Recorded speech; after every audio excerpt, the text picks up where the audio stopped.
Hi, welcome back to Warrior Beauty. I'm Christina, and this is my husband, Randy. Hey, everybody.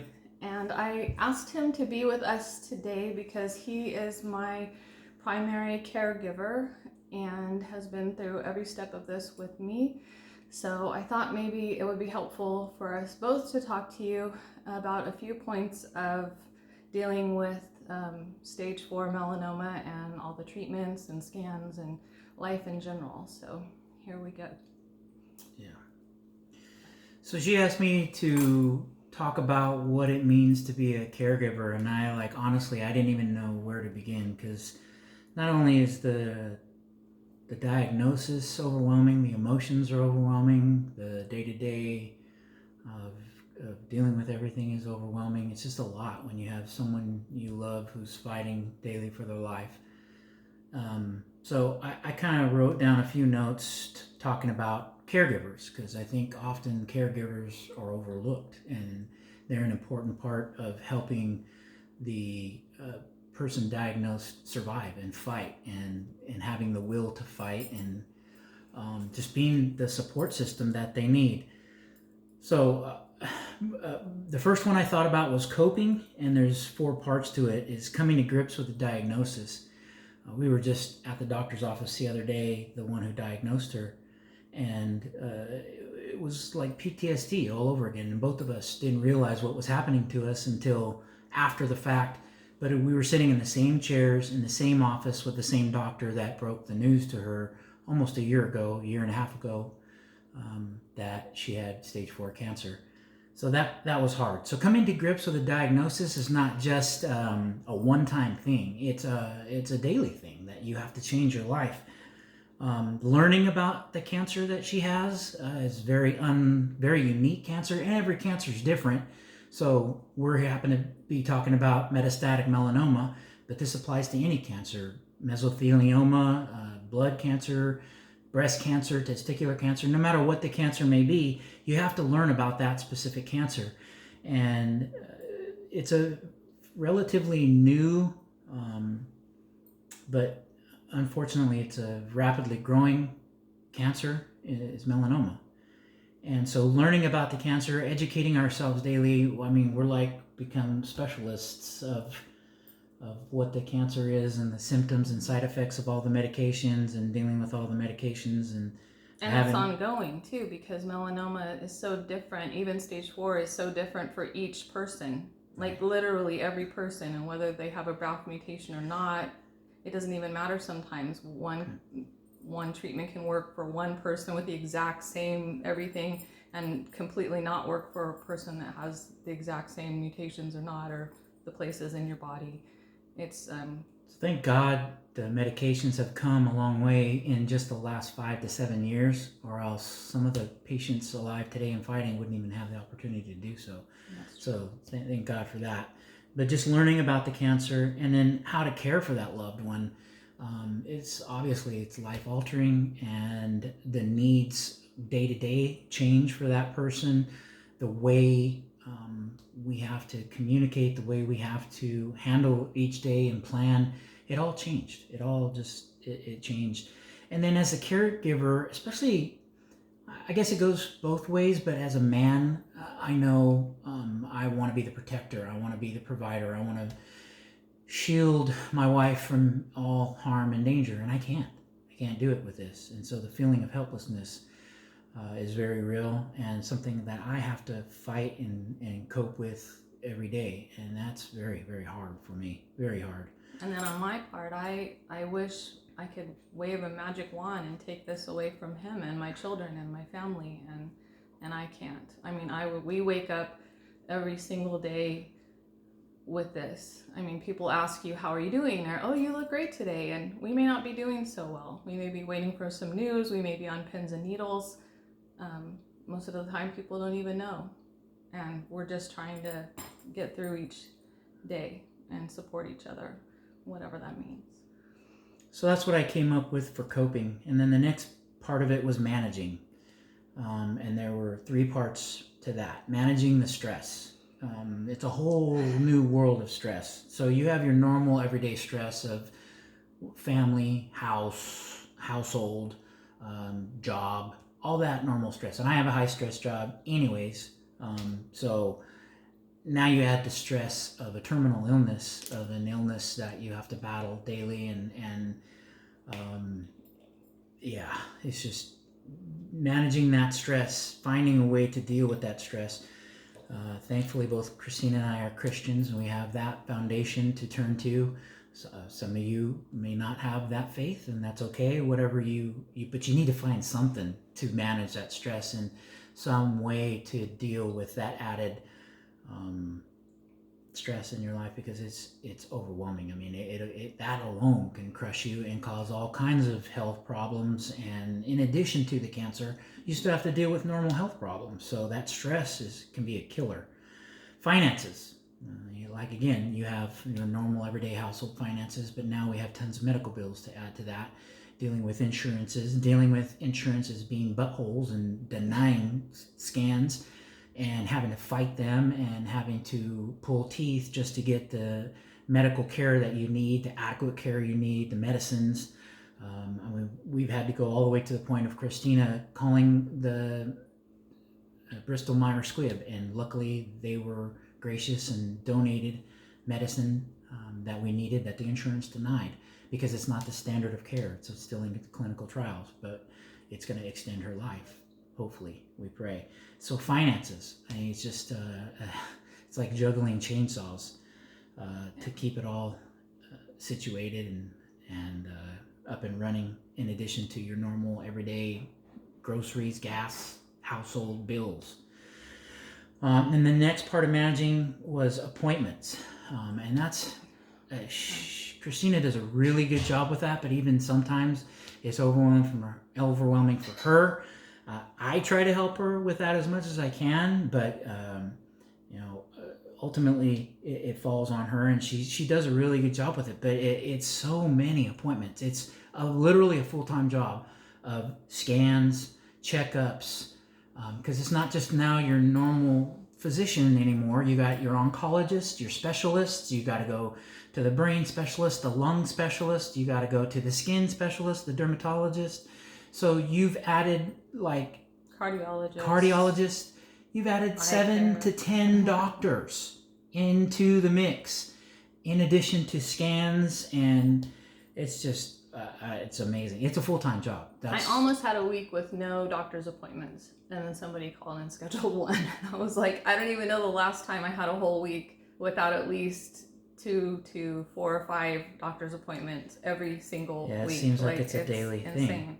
So, and that's hard to explain to people. Not only do you have to set your day around your medication, because she has to take her medication on an empty stomach and then not eat an hour afterwards. So she has 3 hours every day of set aside, no eating before and not eating afterwards, to take her medication. In addition to that, you got to plan in your appointments in there. So it takes a lot to manage and to plan all those appointments.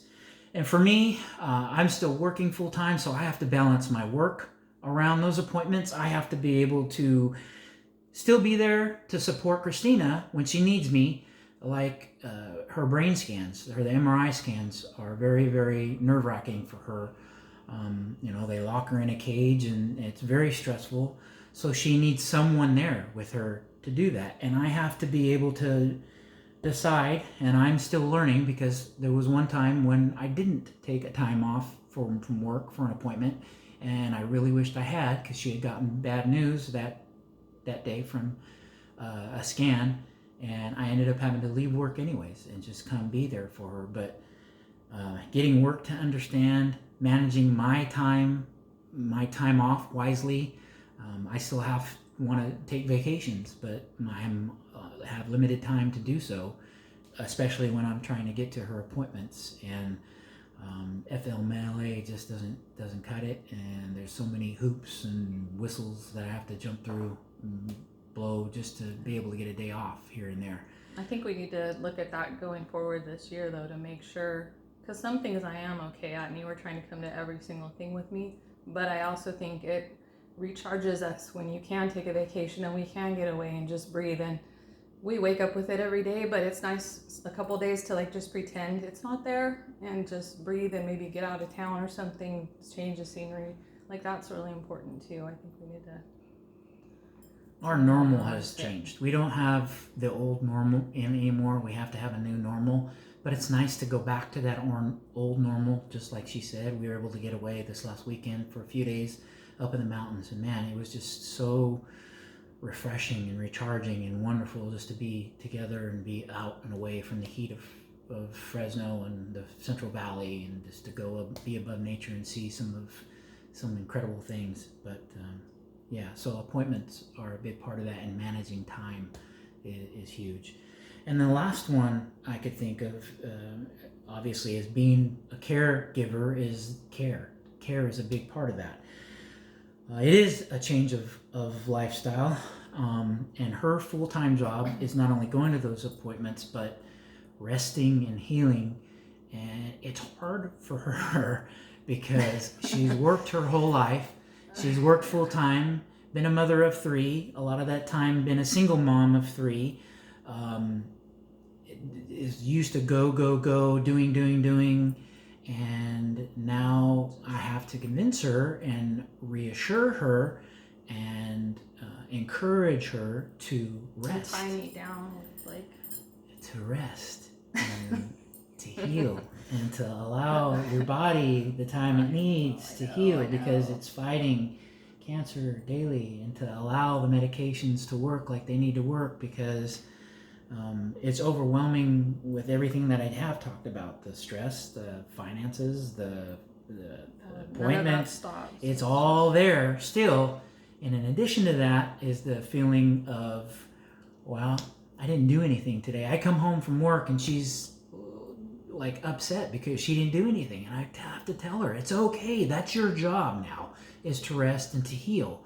And so I have to be supportive and understanding, and I have to encourage her to rest, and I have to make her rest when she doesn't want to sometimes, and just keep telling her it's okay. And that part of it's hard, because I don't want her to feel like she can't do anything, because there are days when she does get up and does a little bit of laundry and a little cleaning. Times I do too much and get in trouble. And there are those times, she that's usually me, like clean the whole house, do the whole thing, the whole whatever it is. I can't just, well, I can now, but old me would rather just clean it all, do all the laundry, do all the cleaning, do everything, and get it all perfect and keep it that way.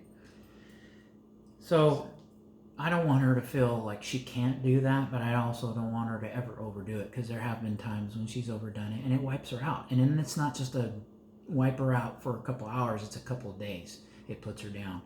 And so we have to, both of us, it's a learning process to manage that.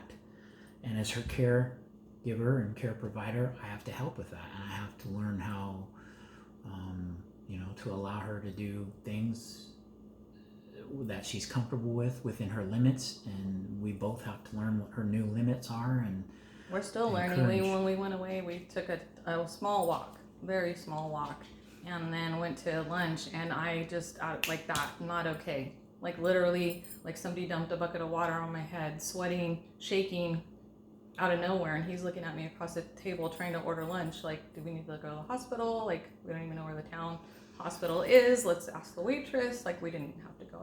It all calmed down, but they're still learning. It was scary, and where limits are. We were at altitude, so it was a lot of factors in there. But and the other thing is family too.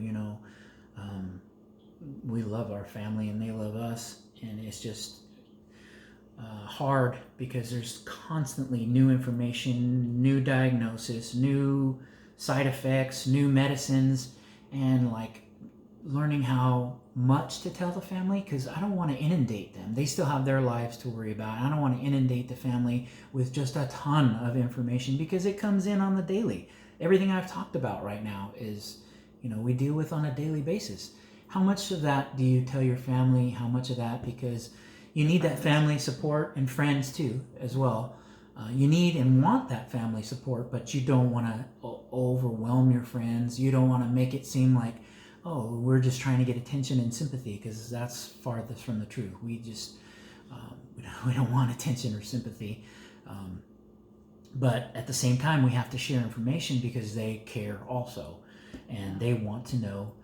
So it's kind of learning how to manage that, and how much to tell them, how little to tell them. I don't know. And that part's really hard too, because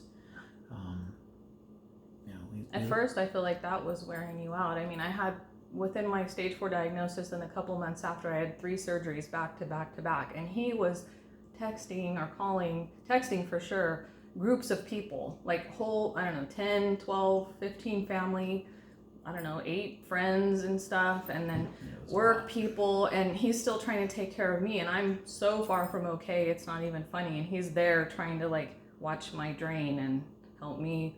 I'm in so much pain, it was nuts. And then people are getting mad because the doctors had said to minimize, I wasn't resting, I was in a lot of pain. And so he's asking them to please not come yet. We've even had people get upset because of the way we handled stuff, but learning how to set boundaries too, of what you can handle so you can rest. Or poor thing, I mean, he was just exhausted, and we weren't trying to not tell anyone. I mean, like I said, he was texting constantly. She's out of surgery. Okay, this happened. Okay, that happened. I mean, it was constant. Sometimes. And you add in there the immunocompromised part of it too, and so it's hard to have family understand that. We're glad you care. Here's the information I can give you. I need to care for my wife. She needs time to heal and needs time alone without a bunch of visitors. Anyways, it was tough because I wanted to give out the information, and we're very blessed to have so many people who care. I mean, we love you and we thank you all, and we're thankful for you all. But just the amount of information that there was to give out and the amount of people to give it to, it was a lot. Yeah. And then the questions come too. They start, I even would text people and tell them, they would have just told us something. We haven't even fully wrapped our head around what was even said. It might as well have been in another language. And I'm trying to regurgitate what I was just told. And then they're like, well, what does that mean? And a list of 20 questions, and we don't know. I mean, so learning how to give yourself the time to take a breath and wrap your head around it first before, and us talk too. Because I think at first, I know I was just like throwing the info out there. Oh my God, this happened, that happened, this happened, that happened.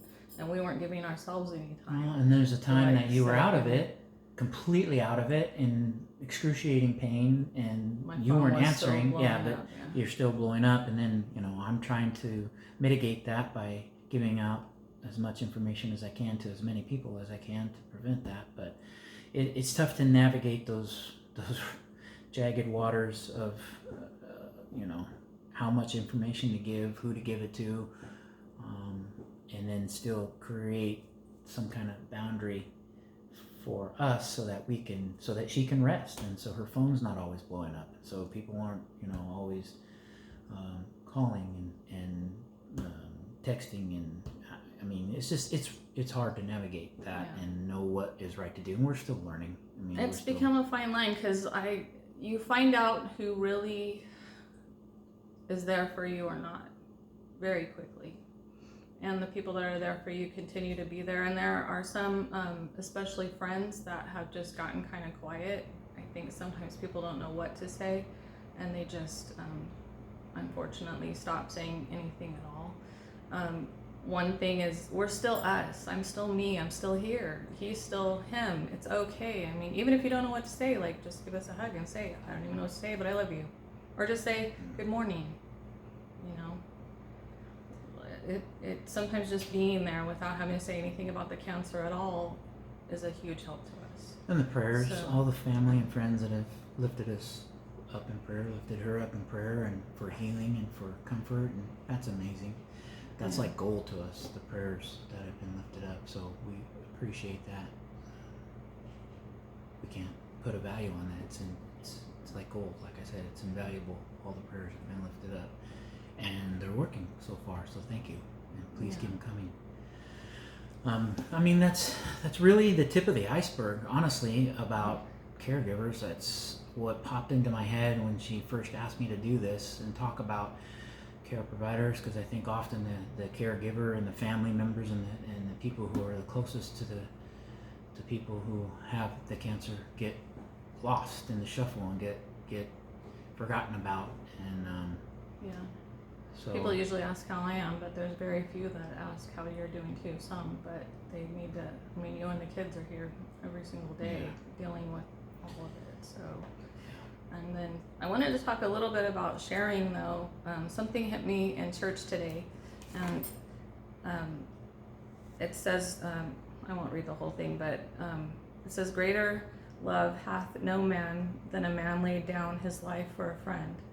Yes, this does not always mean the single moment of dying. Sometimes a man or woman lays down his life in love over a period of many years.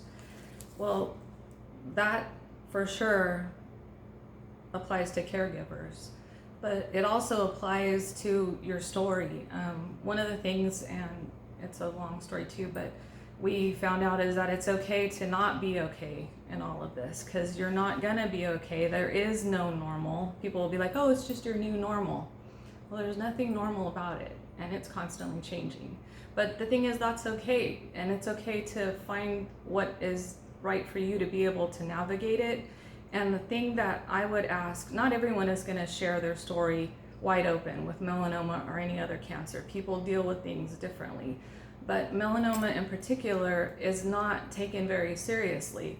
People that have it just on their skin are often treated as, being overdramatic, or they're making a bigger deal than it is. It's just skin cancer. They cut it off, you're fine. Well, that was me for 20 years. NED, just skin cancer. And now it's stage 4 in my lung. It's been all over my body, and I'm fighting every day to stay alive. And so the only way I felt like, okay, that's it. I can't be quiet about this anymore. I mean, we've been putting a lot out there. I even had people close to me. Melanoma is, May is Melanoma Awareness Month, and I had people that I wish would have been a little more supportive, to be completely honest. But again, not everybody's comfortable with doing that. But we shortly realized that we can't be quiet about it. And because we haven't been quiet about it, people's lives are being saved. Randy went to work and had an overwhelming response of people saying, I will never get in a tanning bed again. I will protect my children and myself from the sun. They're slathering themselves in sunscreen and going to their dermatologist. A couple people we know of found melanoma early. Melanoma spots. So it's the number one growing cancer besides lung cancer. And it's preventable. It's 110% preventable. It's one of the few cancers that you can completely prevent. So that's why we have to have a voice. We have to do these videos.